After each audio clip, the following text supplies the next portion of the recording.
तो देखिए ये ऐतिहासिक तस्वीरें दिखा रहे हैं और पीएसएलवी C-57 रॉकेट से आदित्य L1 मिशन को लॉन्च कर दिया गया है और तालियों की गड़गड़ाहट इस वक्त इसरो में है। अमिताभ पांडे जी, ये कितना बड़ा क्षण है, कितना बड़ा ये योगदान है इसरो का अंतरिक्ष शोध के क्षेत्र में। जी हाँ, देखिए दुनिया के सारे देशों की जो अगली कतार है उसमें हमारे शामिल होने के लिए बहुत ज़रूरी है कि हम विज्ञान में अपना कुछ योगदान दें। तो दरअसल ये एक विज्ञान का मिशन है, इसमें हम सूरज के विज्ञान को समझेंगे, सूरज के रहस्यों को समझेंगे।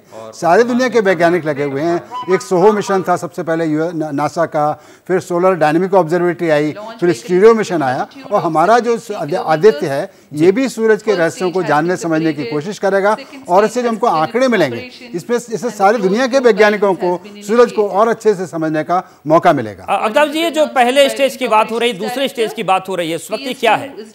Nominal thrust. अमिताभ जी, मेरा आपसे सवाल है कि ये जो आदित्य L1 लॉन्च किया गया, फर्स्ट स्टेज की बात हो रही है, सेकंड स्टेज की बात हो रही है, ये आसान शब्दों में समझना चाहते हैं आप? देखिए, उसमें पहला काम किसी भी अंतरिक्ष यान को जाके होता है कि जो सबसे जो एक एल्टीट्यूड होता है जो बिल्कुल जिसमें कि एटमॉस्फेयर का इन्फ्लुएंस लगभग खत्म हो जाता है, उस एल्टीट्यूड तक पहुंचाना। फिर इसके बाद में इसके जो हमारा स्पेस शिप है इसको हॉरिजॉन्टल डायरेक्शन में टर्न करके इसको एक ऑर्बिटल वेलोसिटी दी जाती है जिससे कि अंतरिक्ष की हमारी कक्षा में स्थापित हो सके। तो ये जो सारे तीनों स्टेज हैं उसी को एक एक करके पूरा करेंगी। एक बार ऑर्बिट होने के बाद पहले वो एक पार्किंग ऑर्बिट होगी, फिर ऑर्बिटल ट्रांसफर मैन्यूवर, उसके बाद शुरू होते हैं। जी बिल्कुल। और ये जो स्क्रीन पे इस वक्त ग्राफ दिख रहा है अमिताभ जी, जो ये तमाम चीज़ें हैं ये क्या बता रहे हैं कि सब कुछ सही चल रहा है जिस तरीके से चीज़ें निर्धारित की गई थी? उसमें दो चीज़ें बताई जाती हैं, एक तो इसका एल्टीट्यूड कितना हो गया है, दूसरी उसकी वेलोसिटी कितनी है।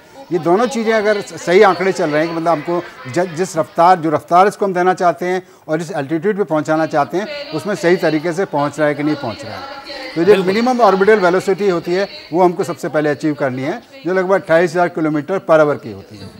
बिल्कुल। देखिए आदित्य L1 की लॉन्चिंग हो गई है और जो बच्चे अलग अलग जगहों पर जिनको इस इतिहास का गवाह बनाया गया है, तमाम जो तारामंडल है वहाँ पर बच्चे पहुँचे हैं और इसके साथ ही साथ जिन बच्चों को इसका लाइव स्ट्रीम दिखाई गई है वो भी खुश है क्योंकि सभी को और योगेश त्रिपाठी हमारे साथ। राजेश त्रिपाठी जी, आपके पास आ रहे हैं, ये कितना बड़ा क्षण है देश के लिए?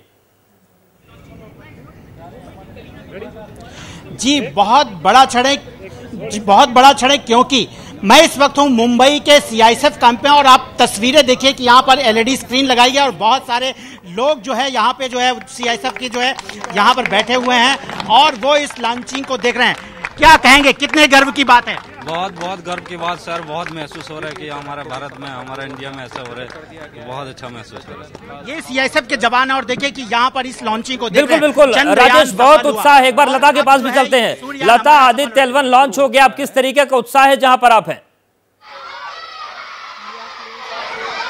देखिए उत्साह आप देख सकते हैं, नन्हे बच्चे जो है भारत माता की जय का नारा लगा रहे हैं और इतना उत्साह है उनमें कि वो बहुत खुश है क्योंकि चंद्रयान 3 के सक्सेसफुल लॉन्च के बाद अब आदित्य L1 जिसका समय इतने दिन में नहीं बीते हैं, 23 अगस्त को चंद्रयान हुआ था और अब आदित्य L1 है।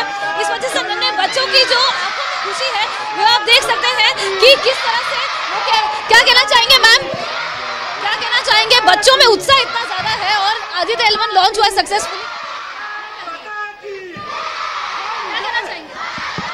Yeah, the students are very much excited. Bharat माता की जय के यहाँ पे नारे लग रहे हैं, अग्निश आप देख सकते हैं यहाँ पे, और उनमें जो उत्साह है वो इतना भरपूर है क्योंकि ये क्षण बहुत ही कीमती है। पूरे विश्व की नजरें जो थी टिकी हुई थी आदित्य L1 के लॉन्च पे और अब वो लॉन्च हो चुका है।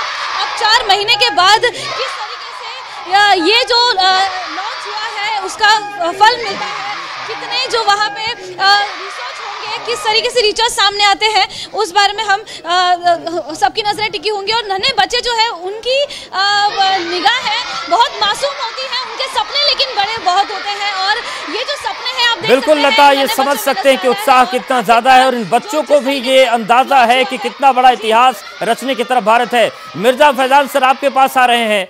अब आदित्य L1 मिशन की लॉन्चिंग हो गई है, जो 4 महीने का सफर है, इस 4 महीने के बाद क्या मिलेगा देश को और अंतरिक्ष विज्ञान को?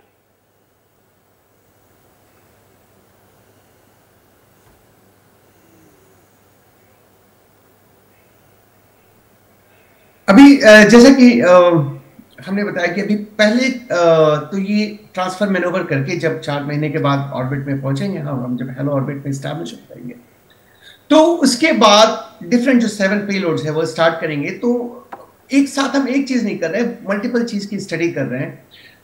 मैग्नेटिक स्टॉर्म और अर्थ के सरफेस का जो स्टॉर्म है उसके बारे में स्टडी कर रहे हैं। जैसा कि अभी साथी ने बताया कि डिफरेंट ऑब्जर्वेटरीज लगे हुए हैं, लेकिन हमारे अलग अलग पेलोड्स हैं। तो how it is going to impact, किस तरह से वो इम्पैक्ट करेगा अर्थ के एटमॉस्फेयर को, या फिर एक पेलोड है जो अल्फा पार्टिकल जो और फोटोन्स जो निकलेगा उसको हम एनालाइज भी करने वाले हैं। और एक्सक्यूज मी, तो उस पर भी हमारे पास नॉलेज आएगा कि सूरज के तह से जो अल्फा पार्टिकल्स और फोटोन्स आ रहे हैं उनकी क्या, यानी कि तमाम चीजों पर रिसर्च होगा, उस पर भी बात करेंगे। पत्रकारिता कोई इमोशन नहीं है, ना अपना कोई ज्ञान देना है और ना कोई विचार थोपना है। पत्रकारिता क्या है? पत्रकारिता का मतलब है सही जानकारी इकट्ठा करना और तथ्य बताना। पत्रकारिता आज जितने महत्वपूर्ण दौर में है, शायद पहले नहीं थी। इस दौर से निकलने के लिए सिर्फ सच दिखाने की जरूरत है, वो सच जो आपके हित को आगे रखे। इसलिए अब रात 9 बजे प्राइम टाइम नहीं होगा, ये आपका टाइम है। जगविंदर पटियाल के साथ देखिए पब्लिक इंटरेस्ट, सोमवार से शुक्रवार रात 9 बजे सिर्फ एबीपी न्यूज पर। एबीपी न्यूज आपको रखे आगे।